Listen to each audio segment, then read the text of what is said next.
आज से लाखों वर्षों पहले सत्ययुग में, जब मंदराचल पर्वत की घाटी में लगभग कई 100 वर्षों से निरंतर केवल मात्र एक ही स्वर गूंज रहा था। ओम वेदात्मने विद्महे हिरण्यगर्भाय धीमहि तन्नो ब्रह्म प्रचोदयात्।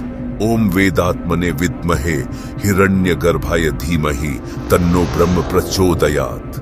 ओम वेदात्मने विद्महे। दरअसल कई 100 वर्षों से ब्रह्मदेव की असीम कठिन तपस्या करता आ रहा यह महाबलशाली असुर कोई और नहीं बल्कि स्वयं हिरण्यकशिपु था। हिरण्यकशिपु के इस महाहट्ठी कठिन तपस्या को देख इंद्रदेव समेत सभी देवताओं को अपना भविष्य घोर अंधकार में डूबने की अनुभूति होने लगी,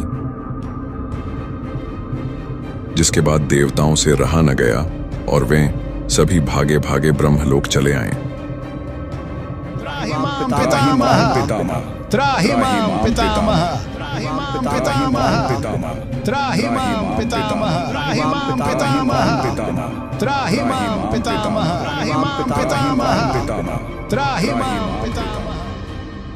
ब्रह्मलोक आते ही इंद्रदेव समेत सभी देवताओं ने ब्रह्मदेव को अपना अभिवादन देते हुए ब्रह्मदेव के सम्मुख अपनी चिंता व्यक्त करने लगे।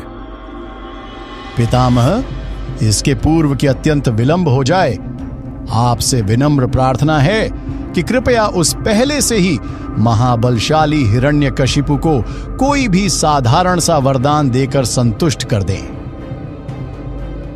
देवराज, कदाचित आप भूल रहे हैं कि हिरण्यकशिपु कई 100 वर्षों से अत्यंत कठोर तपस्या में लीन है। यह स्वयं मां प्रकृति का ही अटूट नियम है कि जैसी तपस्या वैसा ही फल। स्वयं ब्रह्मदेव के मुख से कठोर वचन सुनकर इंद्रदेव सहित समस्त देवगण व्याकुल हो उठे और सभी स्वर्ग लोक को प्रस्थान कर गए। और यहाँ पृथ्वी के मंदराचल पर्वत की घाटी में हिरण्यकशिपु ने बिना अपनी परवाह किए अत्यंत घोर तपस्या में लीन रहा। समय यूं ही बीतता चला गया और फिर एक दिन वो समय आ ही गया जब ब्रह्मदेव हिरण्यकशिपु के अति कठोर तपस्या से प्रसन्न होकर उसके सम्मुख प्रकट हुए और उससे अपना इच्छुक वरदान मांगने को कहने लगे। उठो वत्स, अपनी आंखें खोलो। हम तुम्हारे इस अति कठिन तपस्या से अति प्रसन्न हैं। ब्रह्मदेव, आपको सत सत प्रणाम। वत्स हिरण्यकशिपु, तुम जिस प्रकार की भी इच्छुक वरदान की कामना रखते हो, हमसे मांग सकते हो। ब्रह्मदेव के मुख से यह वाणी सुन हिरण्यकशिपु ने ब्रह्मदेव से सीधे अमर हो जाने का वर मांग लिया, जिसके प्रत्युत्तर में ब्रह्मदेव ने इसे प्रकृति के नियम के विरुद्ध बताते हुए किसी और प्रकार का अति कठिन व अति शक्तिशाली वरदान मांगने की सलाह दी। इतना सुनते ही हिरण्यकशिपु ने ब्रह्मदेव पे कटाक्ष करना शुरू कर दिया। अमर होने का अधिकार प्रकृति ने तो केवल देवताओं को ही दिया है, क्यों ब्रह्मदेव? हम असुरों को तो कभी भी और कहीं भी मृत्यु का ग्रास बनाया जा सकता है। हमें पता था कि आप हमें अमरता का वरदान कभी भी नहीं देने वाले, इसलिए हमने पहले से ही इसका विकल्प सोच रखा था, जिसे देने के लिए आप प्रतिबद्ध हैं। इतना कहकर हिरण्यकशिपु ने ब्रह्मदेव से ऐसा वरदान मांग लिया जिसे सुन स्वयं ब्रह्मदेव भी आश्चर्यचकित हो उठे। देवताओं ने तो जैसे अपना इंद्रासन अभी से ही खो दिया हो।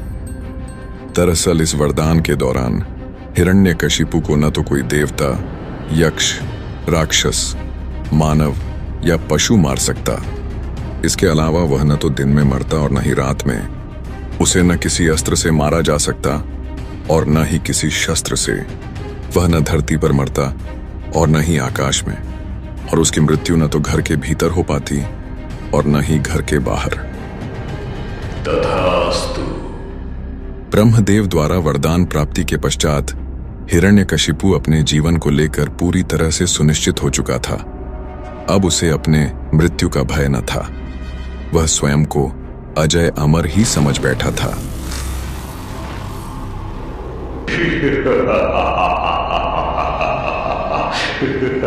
वरदान प्राप्ति के पश्चात हिरण्यकशिपु मंदराचल पर्वत की घाटी से निकलकर सीधे अपने विशालकाय राज्य हिरण्यकर्ण वन पहुंच गया, जहां उसका स्वागत बड़े ही हर्षोल्लास से किया गया।